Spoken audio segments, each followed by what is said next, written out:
Les membres de la communauté des Togolais de l'extérieur sont à Lomé dans le cadre d'un projet du gouvernement visant à organiser la diaspora togolaise par la mise en place d'un haut conseil des Togolais de l'extérieur, le HCTE. La FM Liberté, la radio de la diaspora, est aussi présente à Lomé pour poser des questions, chercher des réponses et informer sur cet événement. Le HCTE, son étendue, sa capacité à convaincre les sceptiques, son mode de fonctionnement, ses ressources, voilà les aspects que nous abordons au cours de cette interview avec M. Robert Doucet, le ministre des Affaires étrangères, donc le ministre qui a en charge la diaspora togolaise. Bonjour, monsieur le ministre. Bonjour, cher ami Kodjo. C'est un plaisir de vous avoir au micro de la radio de la diaspora africaine, FM Liberté, pour parler un peu du Haut Conseil des Togolais de l'extérieur. Et beaucoup de Togolais sont actuellement à Lomé et pour participer à cet événement, un bureau sera élu. Et bien, vous êtes en voie d'organiser la diaspora togolaise pour lui donner une structure de fonctionnement. Monsieur le ministre, qu'est-ce qui vous a poussé à prendre l'initiative pour la première fois? D'abord, je me réjouis de l'intérêt de FM Liberté pour le Togo et puis pour la diaspora togolaise. Et je me réjouis également de discuter avec vous ici à Lomé. Parce que vous-même, vous êtes Togolais de la diaspora, vous êtes venu à Lomé, vous vivez ici, vous passez un séjour ici et vous allez voir ce que nous allons faire avec les 77 délégués du Haut Conseil des Togolais de l'extérieur. À la vérité, le Haut Conseil des Togolais de l'extérieur n'est pas une initiative du gouvernement togolais. Le Haut Conseil des Togolais de l'extérieur est une initiative, une proposition de la diaspora elle-même. En 2014 déjà, lors des assises de la diaspora togolaise à travers le monde, l'une des recommandations phares de ces assises, c'est la mise en place d'une fêtière ou d'un haut conseil des Togolais de l'extérieur. Nous étions en 2014, donc c'est la diaspora elle-même qui a souhaité cette fêtière, elle a souhaité, à l'instar des diasporas du Mali, du Sénégal et des autres pays, mettre en place un haut conseil des Togolais de l'extérieur. Malheureusement, cela n'a pas été fait dans les 6 mois et 1 année recommandée. Finalement, nous nous sommes dit qu'il était important d'aider cette diaspora à le faire. Bon, la diaspora n'a pas pu le faire, je ne vais pas vous donner des raisons. Je crois qu'elle connaît les raisons elle-même. Évidemment, ce sont des divisions que nous constatons malheureusement au sein de la diaspora plurielle du Togo. Et nous nous sommes dit qu'il est important au gouvernement, dans le souci d'avoir une diaspora togolaise forte, à l'instar des autres diasporas de la sous-région ouest-africaine ou africaine en général, aider cette diaspora togolaise à s'organiser. Donc c'est ainsi que le gouvernement nous a donné, en tant que ministre en charge des questions diasporiques, une feuille de route. Et dans cette feuille de route, il est question de mettre en place le Haut Conseil des Togolais de l'extérieur, ce qui fut fait par l'élection de 77 de nos compatriotes le 11 septembre passé. Donc aujourd'hui, nous sommes à Lomé parce que ces 77 sont élus, ils sont désormais les représentants légitimes et légaux des communautés togolaises dans les pays de résidence, mais il faudrait que ces représentants soient connus à Lomé, soient connus au Togo, soient connus par le gouvernement. Donc nous disons qu'avant que ces 77 compatriotes puissent prendre fonction, puissent commencer à exercer leurs fonctions ou à travailler pour les communautés togolaises dans lesquelles ils vivent, du moins officiellement, il faudrait les installer. Donc ils seront installés ce 29 novembre devant la population togolaise et devant toute la patrie, pour montrer que ce sont des Togolais à qui la patrie, le gouvernement confie une mission, et cette mission, ils sont censés l'exercer dans chacune de leur nation de résidence. Oui, on s'attendait à ce que le ministère en charge de la diaspora procède dans un premier temps par un recensement général de la diaspora avant d'en venir à la mise en place du Haut Conseil des Togolais de l'extérieur. Bon, pourquoi est-ce que vous avez choisi d'installer d'abord le Haut Conseil avant de procéder plus tard, et on ne sait quand, au recensement général de la diaspora? Nous pensons que, vous savez, le gouvernement ne peut pas tout faire. La question du recensement de la diaspora, bien sûr que nous pouvons le faire comme gouvernement, mais nous disons qu'il appartient à la diaspora de s'organiser elle-même aussi. Donc, on a été dans ce choix de procéder au recensement et le Haut Conseil après, ou mettre en place le Haut Conseil, et le Haut Conseil, que j'espère aura une feuille de route, va travailler pour le recensement. Donc c'est même mieux d'avoir un bureau, un Haut Conseil, des représentants, comme je disais, légitimes et légaux, et ces représentants vont s'organiser, recenser tous les Togolais dans le monde, ensemble évidemment avec le soutien du gouvernement, et alors dans un programme quelconque, on verra exactement combien de Togolais nous avons à l'étranger. Donc c'est un choix que nous avions fait, peut-être qu'il n'est pas bon, ou il est bon, nous ne savons pas, mais nous nous sommes jetés à l'eau pour responsabiliser les Togolais de la diaspora et que c'est à eux-mêmes de le faire, pas directement à nous. Vous voulez donc une certaine indépendance au Haut Conseil des Togolais de l'extérieur. C'est ce que nous souhaitons, et je peux vous rassurer déjà que en termes de recensement, même avec le vote de la diaspora, nous avons une idée à peu près. Parce qu'il y a des centaines de milliers de nos compatriotes qui se sont recensés pour voter, pour choisir leurs représentants. Alors, nous avions une idée, mais c'est plutôt une idée de ceux qui ont l'âge de voter, pas de tous les Togolais de l'extérieur.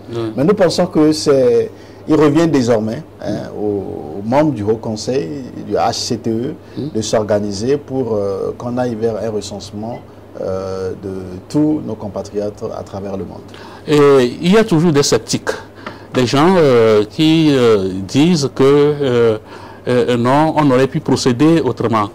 Comment vous allez procéder maintenant pour convaincre ces sceptiques? Vous saviez, nous sommes au service des populations togolaises, nous sommes au service de la diaspora. Notre charge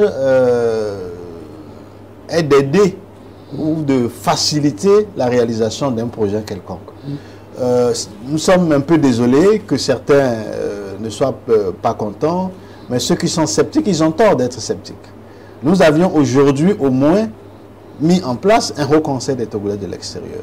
Donc le Haut Conseil est un partenaire pour nous. C'est le partenaire légitime du gouvernement. Donc ce Haut Conseil, toutes les préoccupations de la diaspora, dont celle du recensement, il appartient au Haut Conseil et son bureau de s'organiser pour le faire. Si le bureau du Haut Conseil vient nous voir pour que le gouvernement puisse les assister, les aider, une assistance matérielle, financière, toutes les assistances possibles pour réaliser un recensement des Togolais de l'extérieur, nous pensons que c'est du devoir du gouvernement de les aider à le faire. Et c'est même mieux que nous ayons ce Haut Conseil en face et qu'il soit un partenaire pour faciliter le travail, par exemple, du recensement dans chacun des pays de résidence. Oui, la diaspora n'est pas un sujet facile dans aucun pays, parce que ce n'est pas une population dans un territoire, sur un territoire donné. C'est une population éparpillée sur plusieurs continents. Donc c'est un sujet difficile à gérer. Maintenant, est-ce que cela ne serait pas trop de travail pour le Haut Conseil? Comment gérer cette population éparpillée sur les 5 continents? Nous pensons que c'est même plus facile pour le Haut Conseil. Parce que le gouvernement, l'administration centrale, nous sommes à Lomé. Vous êtes à Lomé au ministère des Affaires étrangères, ici. Nous ne pouvons pas gérer les Togolais qui se trouvent, par exemple, dans votre pays, comme les États-Unis, et dans les différents 50 États américains. Mais vous qui vivez sur place, les Togolais de l'extérieur qui vivent sur place, les élus, les membres, les délégués du Haut Conseil des Togolais de l'extérieur des États-Unis, qui sont nombreux sur place, ils connaissent les États-Unis, connaissent les États des États-Unis, connaissent les réalités, et sur place, ils peuvent organiser un tel recensement. Mais si nous voulons le faire de Lomé, par le biais de notre ambassade, qui n'est autre, qui est dans le cas des États-Unis, seulement à Washington, c'est beaucoup plus compliqué.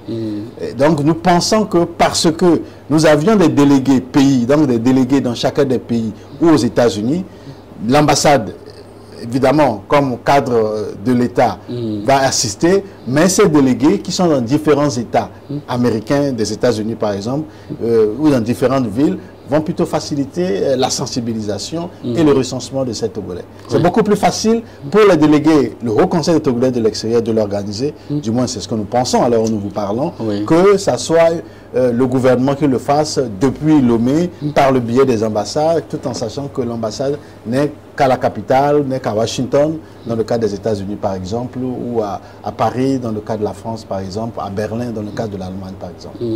On a discuté du Haut Conseil, au Conseil des ministres ici à Lomé. Le gouvernement a adhéré donc au projet, le gouvernement dans son entièreté a adhéré au projet. Est-ce que vous estimez qu'il faut quand même une ligne de crédit pour le fonctionnement du Haut Conseil de la diaspora? Vous savez, le HCTE est une initiative naissante, donc qui dépend bien sûr d'une initiative du gouvernement et qui dépend du ministère des Affaires étrangères et des Togolais de l'extérieur. Donc il va de soi que nous avions l'appui du gouvernement, nous avions prévu des dispositions financières pour accompagner le Haut Conseil des Togolais de l'extérieur. Mais nous venons de commencer.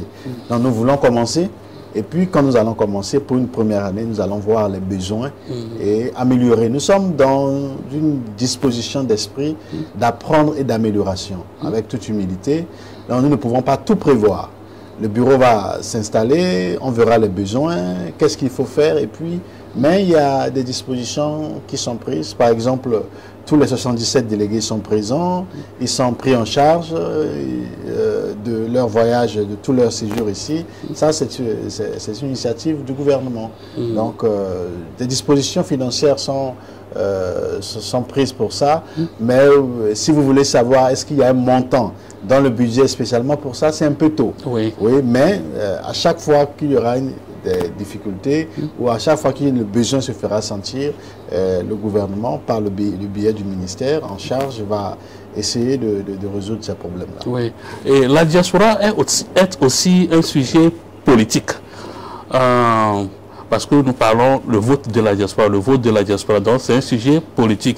Il y a beaucoup qui ont quitté le pays parce qu'ils ont des ennuis, il y a beaucoup qui ont quitté parce qu'ils ont des difficultés économiques et financières, il y en a qui ont quitté parce qu'ils ont gagné à la loterie Visa. Donc les gens n'ont pas quitté le pays de gaieté de cœur. Et tous ceux qui sont partis, eux tous, ils sont partis pour des raisons bien précises qui font que leur propre pays ne se retrouve pas dans les bons livres de cette diaspora-là.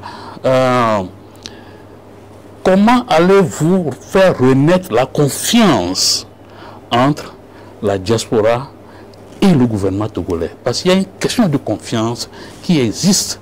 Vous pensez qu'à partir du HTCE, cette confiance va venir à petits coups? Je crois que nous sommes conscients des difficultés dans lesquelles certains de nos compatriotes ont quitté le Togo. Mais vous savez, M. Kodiyo Epou, je suis très heureux que ce soit vous qui fassiez cette interview parce que vous êtes Togolais de la diaspora, vous avez une étiquette politique, mais par curiosité, vous voulez savoir ce qui se passe. Vous êtes à Lomé. Nous ne pouvons que rassurer la diaspora des dispositions du gouvernement à ce que toutes les filles et tous les fils du Togo reviennent au Togo. Vivre au Togo s'ils veulent, c'est une volonté, personne n'est obligé. Mais si vous voulez vivre au Togo, si vous voulez passer un séjour au Togo, si vous voulez investir au Togo, le gouvernement est là pour vous aider. Nous sommes en train de créer un cadre qui puisse permettre à la diaspora. Vous saviez que nous avions un programme national de développement 2018-2022 et dans ce programme à 3 axes. Dans chacun de ces axes, la diaspora a sa place. Pour nous, la diaspora est chère. C'est d'ailleurs pourquoi le président de la République, le président Faure Gnassingbé, a voulu que le sujet de la diaspora soit traité avec beaucoup de diligence, de telle sorte que nos frères et sœurs de la diaspora puissent venir s'ils veulent venir au Togo. Donc, c'est leur pays et c'est notre pays. La confiance, on ne peut pas la décréter. Nous sommes conscients que pour que nos frères et sœurs nous fassent confiance, ils ont besoin des faits. Ils ont besoin de constater qu'il y a un changement. Soyez rassurés, monsieur Epou. Vous vivez au Togo aujourd'hui. Vous que je connais. Certains diront que vous êtes opposants togolais, mais pour moi, vous êtes frères togolais. Vous êtes à Lomé aujourd'hui. Le Togo a changé. Le Togo est en train de changer et nous comptons sur vous de la diaspora pour nous aider à parachever cet exercice de transformation politique, économique et sociale du Togo. Nous n'avons pas le monopole de la connaissance, nous ne pouvons pas résoudre tous les problèmes non plus, mais nous sommes conscients de notre histoire. Elle a été douloureuse pour certains, mais il faut aller vers un esprit de tolérance, de pardon, de réconciliation. Et c'est ce que le président de la République et son gouvernement essaient de faire. Et c'est pourquoi je me réjouis que vous soyez ici à l'ONU pour qu'on discute du sujet de la diaspora. Oui. Un esprit de tolérance, de pardon et de réconciliation.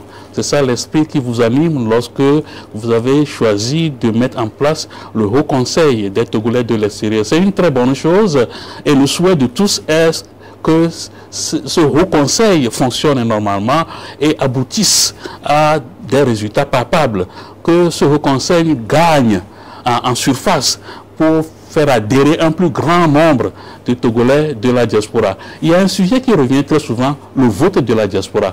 Où en êtes-vous? Monsieur Kodjo Epou, je crois que nous avions une bonne nouvelle aujourd'hui. Il est désormais possible aux Togolais de la diaspora de voter.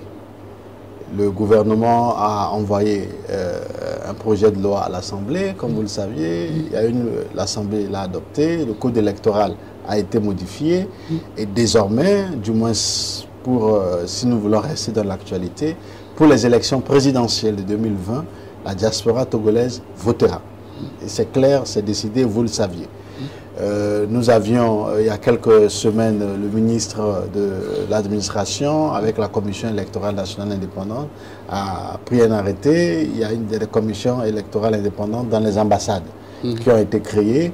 Et nous sommes à un stade d'expérimentation. Donc la décision aujourd'hui prise par la Commission électorale est de faire cette expérience dans 6 pays africains, dans 6 pays dans le monde.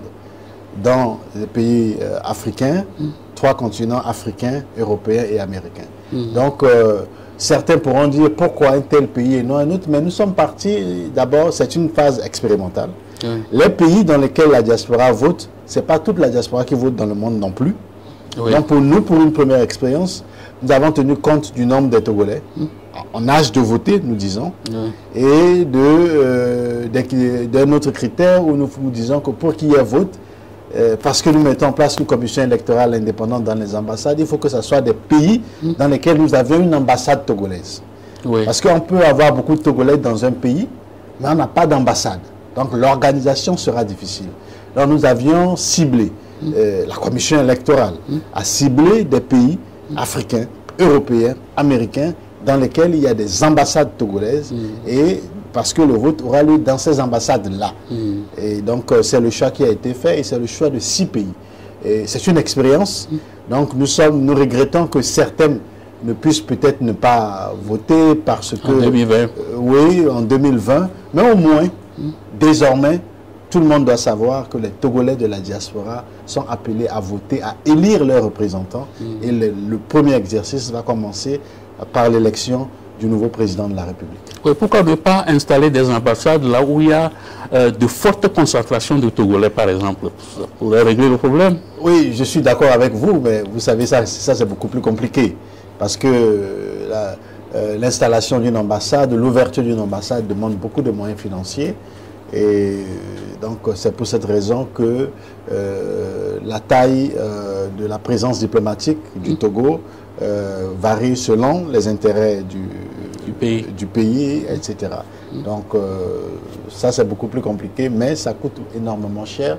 Ce n'est pas la raison seulement, mais c'est selon les intérêts et selon la vision, la politique internationale du Togo dans différentes zones du monde. Donc, vous nous rassurez que à terme, il y aura un recensement général de tous les Togolais de l'extérieur. Ce recensement est indispensable. Et nous pensons que ce recensement va se faire avec le Haut Conseil des Togolais de l'extérieur. Il faudrait que le Haut Conseil des Togolais de l'extérieur ait sa feuille de route. Ce n'est pas à nous d'imposer à ce Haut Conseil, au bureau de ce Haut Conseil, qu'ils aient une feuille de route, qu'ils nous fassent des propositions et en tant que gouvernement, nous prenons notre responsabilité d'assister le Haut Conseil pour qu'il y ait un recensement des Togolais. Et ce n'est même pas pour le Haut Conseil, c'est pour nous-mêmes. Pour le développement du Togo, nous avons besoin de savoir combien de Togolais avons-nous exactement.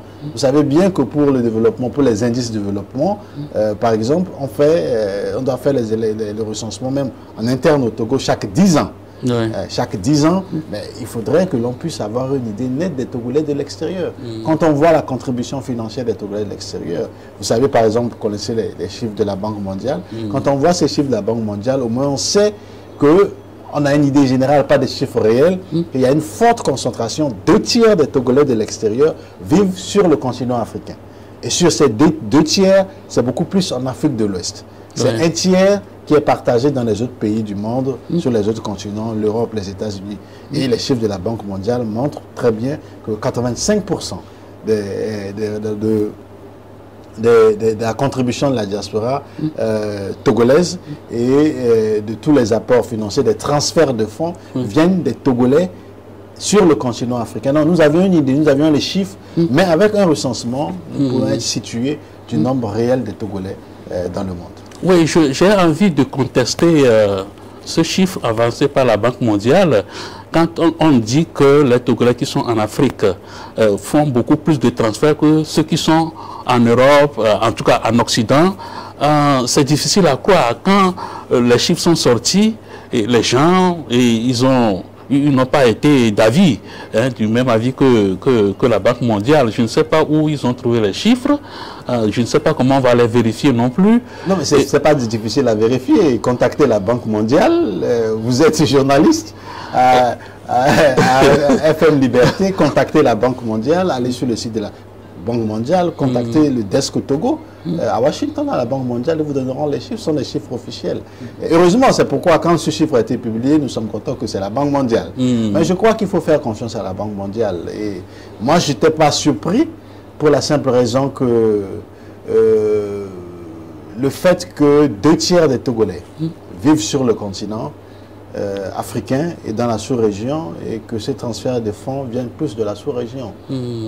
C'est vrai que parfois, quand on est beaucoup plus loin en Europe, aux États-Unis, on envoie $100 ou bon, on sait que $100 c'est de l'argent, mais quand vous envoyez $100, vous êtes peut-être 2500 Togolais seulement aux États-Unis, mais quand vous prenez un pays voisin du Togo ici, ils envoient seulement $5, mais ils sont 250 000. Donc quand on fait le ratio, la différence est là. La différence est là. C'est pas discutable. Moi, je fais confiance au chiffre de la Banque mondiale. Oui. Une avant-dernière question, bon, peut-être je n'aurais pas dû vous la poser, mais je vais essayer.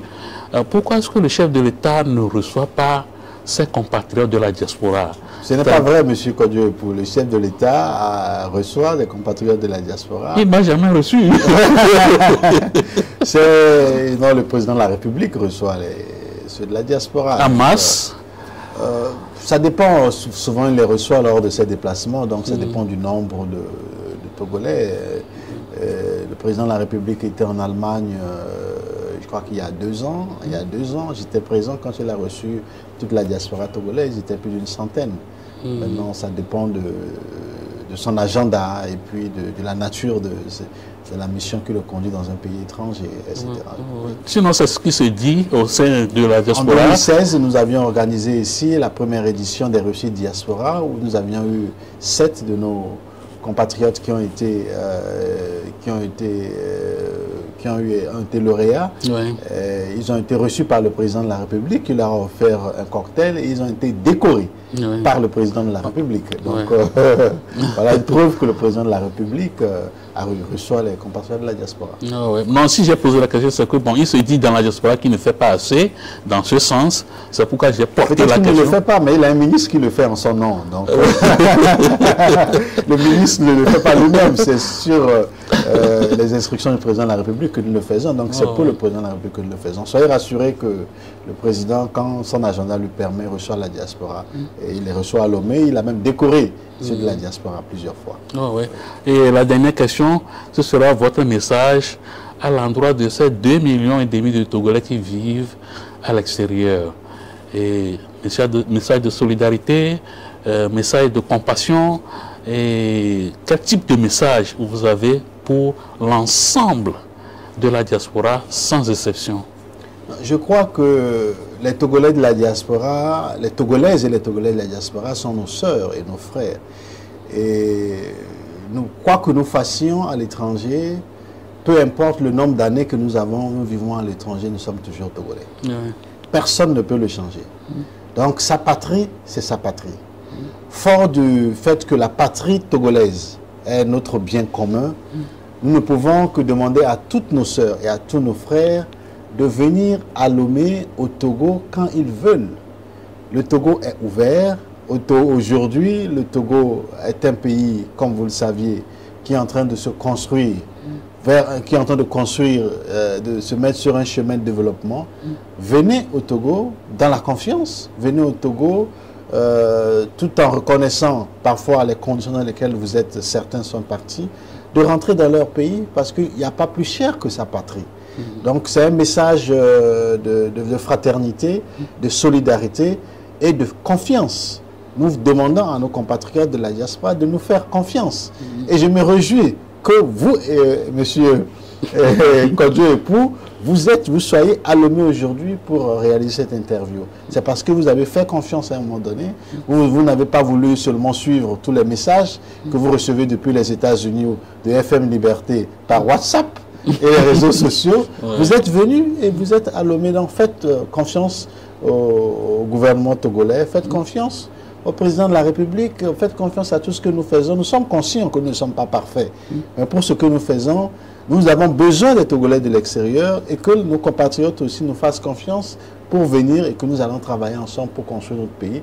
Personne ne le construira si ce n'est que nous-mêmes. C'est un grand message et par le biais de la radio de la diaspora africaine, ce message sera entendu. Et ce qui manquait le plus depuis toujours a été la question de la confiance, vous l'avez évoqué, et que tous les Togolais aujourd'hui, vous le dites, vous nous rassurez, tous les Togolais peuvent rentrer librement au Togo. La radio de la diaspora africaine va suivre le fonctionnement du Haut Conseil des Togolais de l'extérieur, pas à pas, pour voir comment ce conseil va évoluer, comment ce conseil va grandir, se développer pour rassembler le maximum de Togolais possible. C'est aussi ça le rôle de notre radio, la radio de la diaspora africaine à Chicago. Monsieur le ministre, merci beaucoup et merci de nous avoir reçus ici et bon courage et félicitations aussi. Merci à vous. Si vous pouviez rester à Lomé, je serais beaucoup plus content. Merci. Merci.